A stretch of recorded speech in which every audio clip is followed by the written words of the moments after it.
Hi, howdy diddle, welcome back to my channel. So today we have a guest. It is Hadra. Hi! She is my best friend. I've mentioned her before in the video, and I came up with this video idea. I think I've been influenced by people of getting my friends to ask awkward and juicy and uncomfortable questions, but I don't know what they're going to ask me. I've got everybody to send messages to you. Yep. So Hadra's the one with all the power and all the knowledge. I just want to say thank you for watching my videos. Thank you for getting me to 100 subscribers. So, what is the dirtiest thought you've ever had? The dirtiest thought I've ever had has probably been about someone like really inappropriate.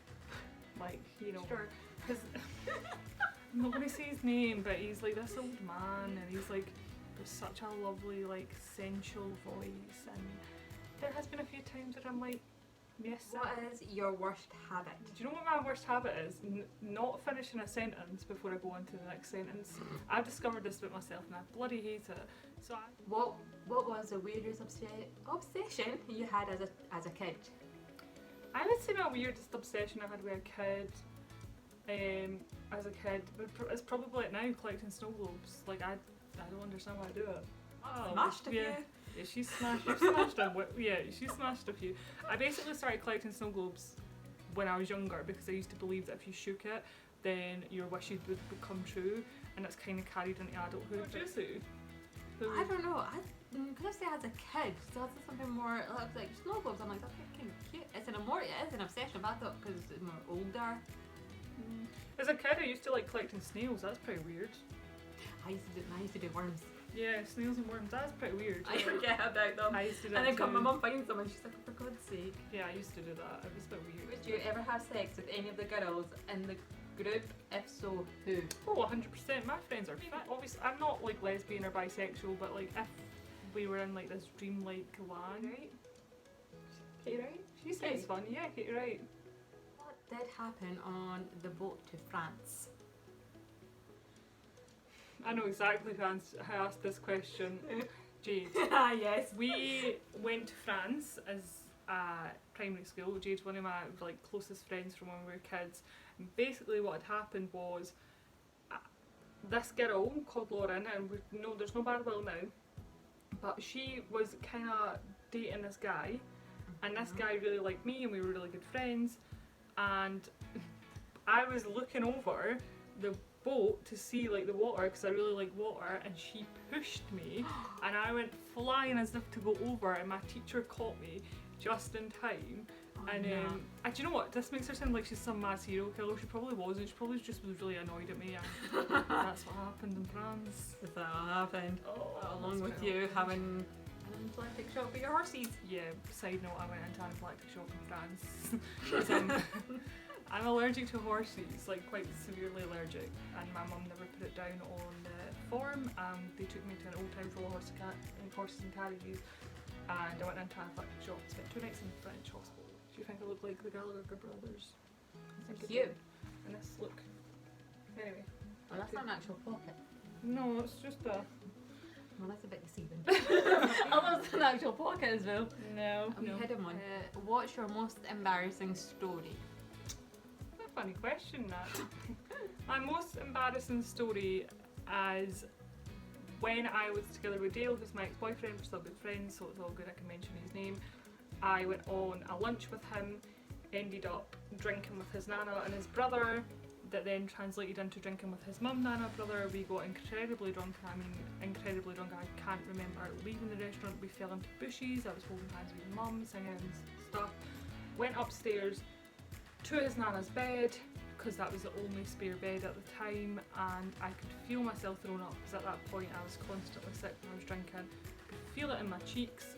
And I thought, don't throw up, don't throw up. His nana obviously could hear me choking, smacked my back, spewed all over her room, all over her bed, probably all over her.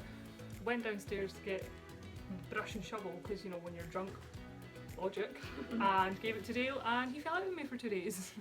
And you know, in my life, I woke up the next morning, I had sick in my hair, I had to tell his nana that it was me that was sick. It was awful. His mum and nana loved me after it, but it was awful, and any time my life is going wrong now, I always think of that moment and think it can't get any worse. So that is my most embarrassing story. I find that story funny. That's Instagram. Okay. Why did it take you so long to get into another relationship? What a bloody interesting question. So, for anybody who doesn't know, me and Dale broke up in 2016, and it's 2021 now, and I'm in a new relationship. It's quite recent, quite scary but exciting. And when me and Dale first broke up, I kind of wanted to work on me. I didn't want to jump straight into a relationship and like try and like meet someone new and like figure out who I was with a new person. I wanted to like take a minute, like appreciate that relationship and then do what I wanted to do. Also, I just started uni, so like it just Didn't feel right. yeah, it just felt natural not to be. And then I went to camp every year, so like there was just no Like a timing. I'm at a stage now where like I'm not at uni anymore. I'm not going to camp. I don't really have a lot of these obligations that you had before, or what you had to put your time and effort into previously. And I've also like worked like a lot more on myself. Like I wouldn't want anybody to date 2016 Amy, like not a vibe. So I'm kind of now in a better position and happier position where I just felt like it was now's the right time. Yeah. Previously, does your PTSD affect you daily? If yes, how so? I mean, yes, to a degree. It's never not there. Like it's always there. And the worst of like my PTSD, the worst of my struggle, that I like struggle to do simple tasks like getting dressed in the morning and putting clothes on that I like, that really felt like me. I'm one of these people that like I live through my fashion. Like I kind of lost myself in that as who I was. Every like thing, like I at the worst of my PTSD as well, I didn't care about like my safety, I didn't care about things that were happening to me, so that was definitely like a huge trigger point. But since I've got like better and learned my trigger points more, it affects me. I'm always affected going to sleep all the time, regardless of if I know I'm in the safest place. I always still have these thoughts, but it's about controlling the thoughts a bit more, and like that's why I have my weighted blanket and stuff like that. There'll be points in the day sometimes where will be speaking to people and like I'll lose my sense of like thought, and that's like a trigger point of PTSD. So little things like that, but they're not as big as they were previously. Yeah, like when I was at my worst, I was like not in a good vibe. I was not good at all. There was so much, but now I have like bad days. Like there's days I wake up and I'm just like, oh no, I'm not motivated. It still affects me every day, but not as much. I can live with it a lot better. That was a question from Jade. What was it? Yeah. Look at you. Why are you such a messy pup? Because, well, I'm such a was that Kayray? That was Karen. Was it? Oh, I thought it was Kayray because we lived together. I've always been messy, even as a kid, and I think it goes back to, I used to always tidy my room, and my brother and her sister would come and mess it up before my mum got back from work to get me into trouble, and I just got to the point where I was like, what's the point? But I'm just a messy person, but my room's always messy, it's never dirty, it's always just messy with clothes and stuff like that. It's just, I don't know, it's just my chaotic personality. There's no excuse. Yeah. It's just so awkward. I'm like, well, it was awkward questions and uncomfortable questions. Yeah. What was it like having your new boyfriend and your ex at the same party? What was it like? It was, I'm not gonna lie, it was strange. I asked like him, like my new boyfriend, if he was okay with it, and he was like absolutely, because as I say, me and Dale are still good friends, and our friendship group is kind of all intertwined, and we broke up 5 years ago, like there's no bad blood, but I obviously bringing someone new into the group and then meet my ex-boyfriend, I was very scared, and I was worried, and I was worried that Dale would maybe say something as a joke and then he wouldn't take it as that. But within like 2 minutes it was fine. It was absolutely, there was no awkward vibes. Obviously the more drunk we got, things were brought up about like mine's and Dale's relationship versus mine. And have I said Vexing? I don't know, I think you have. Mine's and Greg's relationship. I didn't know, I was like, I don't know if I can say his name. Can I say the name? I think you can. Yeah, I think I can. So like stuff like that was brought up, but that was inevitable. Like it's just who we are as people, our friend groups like that. So that wasn't as bad. What's your biggest regret? My biggest regret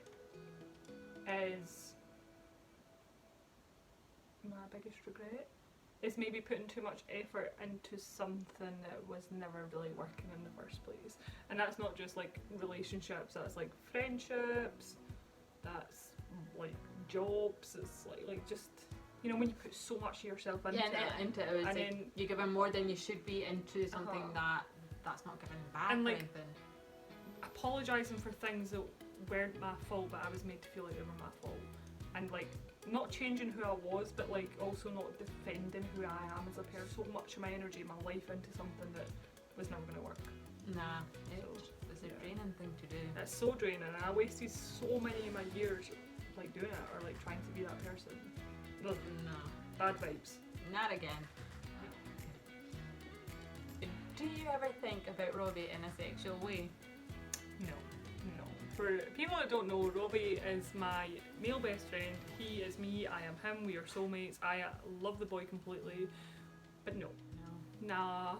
Honestly, when I first met Robby, for about 10 minutes when I met him, I thought he was good looking. Because he's not a bad looking guy. No, he's not. As soon as I got to know him, I thought, nah. And people just don't like believe it. They don't believe, because we're so close. Like, people don't believe that we've no. Sorry guys, no tea there. Who do you think that was? Karen. Yeah.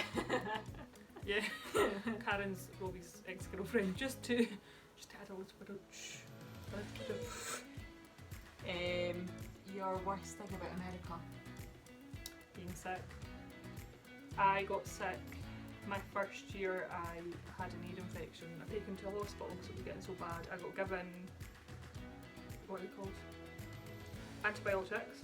Took an allergic reaction to antibiotics. Lost a ton of weight. Was really ill for a week.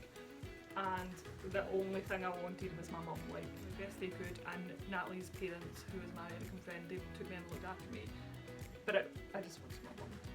Yeah, do not. That way you just get that way. You're just like, oh, mum. Like, also, I feel like a lot of people, and I loved America. I was there for 3 months for 3 summers, but I feel like a lot of people don't talk about the first 2 weeks are so exciting when you go to America and you're like there and it's like a holiday and you're so excited, and then the 2 weeks pass and then you realise you're actually there for the long haul. Yeah. And that's hard. That's really, really hard to like digest and be like, okay, I'm not going home. So like, never regret it was one of my favourite times as well. I was just like, oh, okay. yeah, I it's think hard. I think that's when I also got ill as well. Was my, well, technically 3rd weekend, but 2 weeks on my 2nd week working with the kids, I just felt done. And I think it was the heat 100%. Yeah, it's definitely hard, but rewarding. What's the most sexual encounter you had? Uni, elevator guy. Everybody from uni knows his story. It was so awkward. I didn't even mention his name. The craziest thing you've done? The craziest thing I've done? I'm very much like one of these people that, you know, when I'm drunk all day and I think I'm funny. I'm not funny.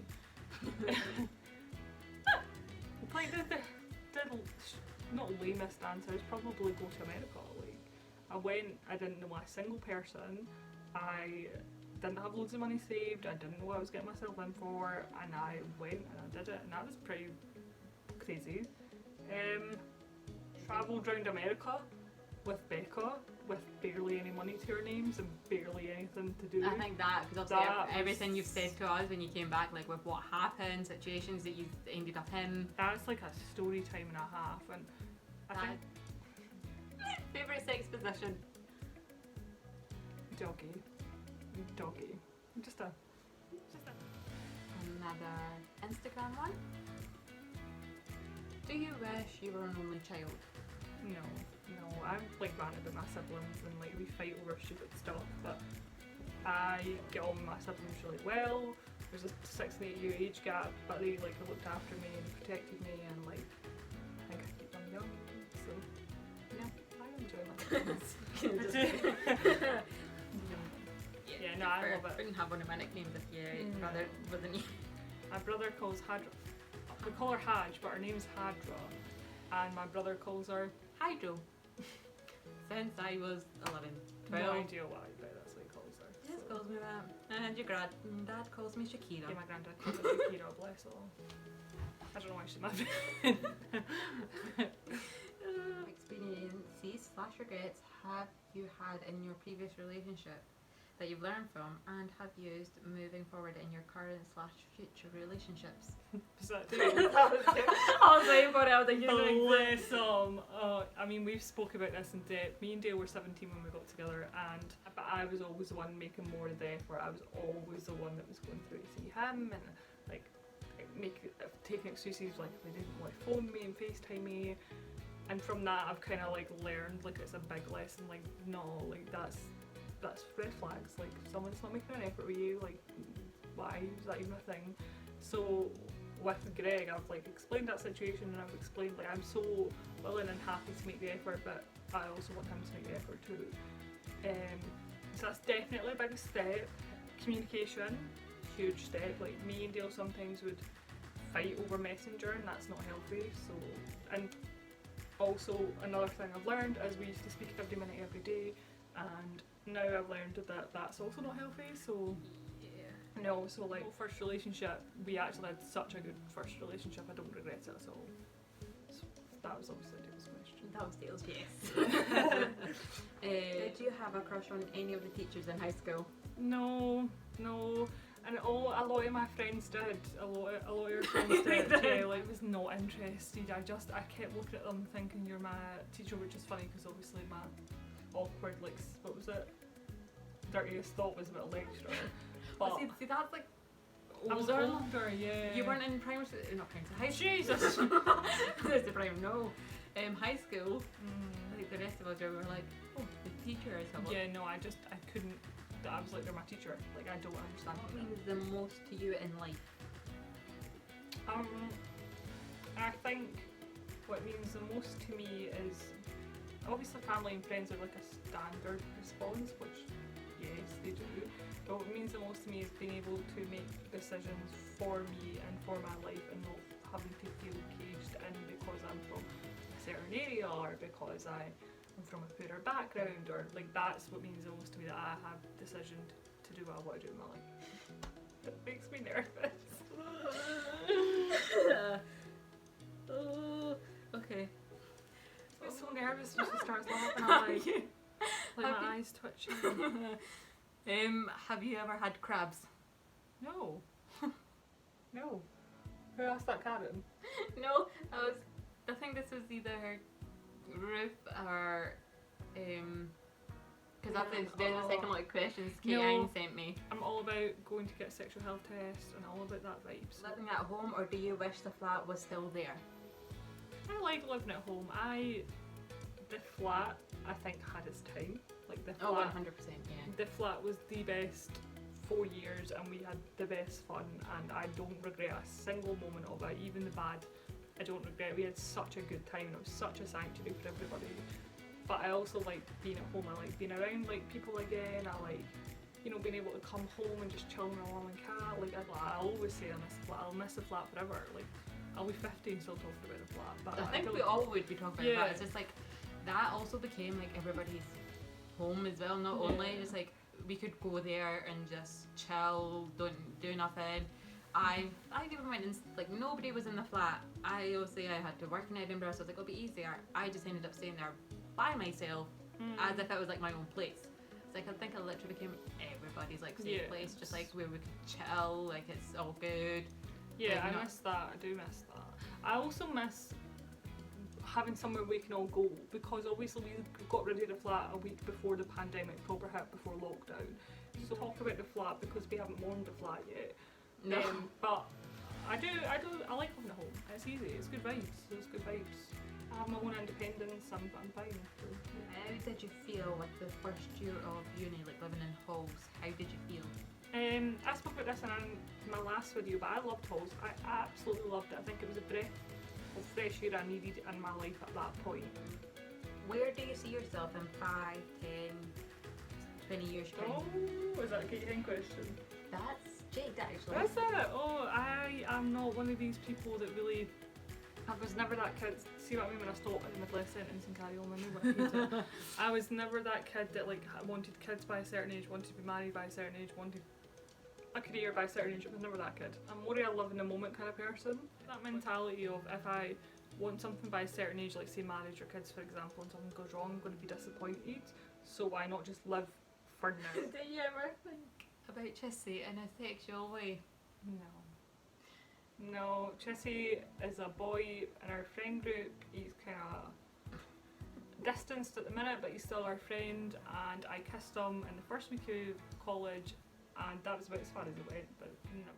What keeps you awake at night? PTSD. It's not even it used to be my PTSD. It doesn't really keep me awake as such. Reading keeps me awake. Yeah, when I've read books. Sometimes when I overthink and I like trying to like thing the day apart, I'm like, oh, but Trying to break it down and be like, yeah, or overthink something that's happened during that day. yeah, but Did no. you have a crush on when you first started college? Robby for 20 minutes. I thought Fraser was good looking, but like he just wasn't my type. I just like he's a good looking boy. But like looks wise, it was always Dale. It was always Dale. His first kiss. Well, like when was the first kiss? Like, do you know what? I'm gonna say my best first kiss was actually my first kiss underneath my trampoline. It was really romantic. I was 11. That's cute. Yeah. And I was how old were 11. you? 11. Oh, did you ever go back out with Dale? No. See, when we first broke up, I was like, we're going to get back together. This is just a break. And no, we get on great as people. I always say, and he always says the same. I will always love Dale. I'm no longer in love with the relationship. No. Nah. He's just no. We're just friends now. We just get on as people. Like it's no. Nah. Not a sex dream about any of your friends. Yes, I've had a sex dream about Kyle. I've had a sex dream about Felix. Shut up! Yeah. I don't really remember them. I just remember being really weirded out because Kyle's like a brother to me, like, and that sounds even weirder. But like, I love him so much, but ooh, no. And Felix, we were just friends. There was no attraction there at all, so I was very confused in my life. Yeah. Have you ever had sex outside? No. I have not. You regret having sex with someone? No. No one? What do you stress about the most, and what could you do to lower that stress? I stress about being able to be there for everybody. Like, I'm the organizer of the group, so like I stress about people getting home that I don't need to stress about, or I stress about, you know, what's going to happen if I'm not in the house and like my mum needs help, or I stress about work, and like there's just so much of the stress about that I don't need to stress about. So, and with the group I've kind of reached a, like everybody obviously knows about my PTSD and knows the trigger points and stuff like that, so I will quite happily organise stuff, but if I know it's getting to a point where I'm getting too stressed, I just don't do it anymore. Something you have done that your family don't know you've done? Or something that you've hid from them? I'm very open with my mum. I'm sometimes too open with her. Like I smoked some weed one time and then phoned her to ask her if I was a bad person. I suppose like stupid stuff, like drinking and then doing something really stupid like walking home myself, or Did you do that? I've done that a few times in Edinburgh, which is dumb. Or went to like a random's party I didn't know, which is so unsafe, and yeah, like stuff like that, like that. Yeah, that I usually tell my mum everything. Who's your weird celebrity crush? Simon Cowell. A little bit, yeah. See, he's so much better looking in person. So when I met him, I was like, you're quite alright. You know, from what are they called? The twins on Cartoon Network. Wayne from the twins. What was it called? I'll show you a picture. Oh, the one that's The Cramp Twins. Yes, Wayne. the evil one, Yeah. and then the normal looking one. Yeah, A threesome. nah, I was thinking about this just because it was mentioned on something I was watching, and I was like, why? Where's the logistics? How's it work? Oh, yeah, they weren't actually as bad as I thought, Linda. Some of them were quite deep and meaningful. I wasn't expecting that. No, just when we read it out to you, I was just like, oh, for God's sake. Obviously, like, there was a lot about Dale, which is understandable because that was like my entire friend group. But no, it wasn't hard for You're welcome. comment. You know, thank you so much for watching, and if you like these videos, comment down below and let me know, and we can do other ones. I'll probably do like ones with hard job, but like how we make, because that's really interesting. Interesting. Yeah, and I like the content from us. But thank you so much. Do a big thumbs up and subscribe. Just hit the subscribe button. Thank you. Bye. Bye.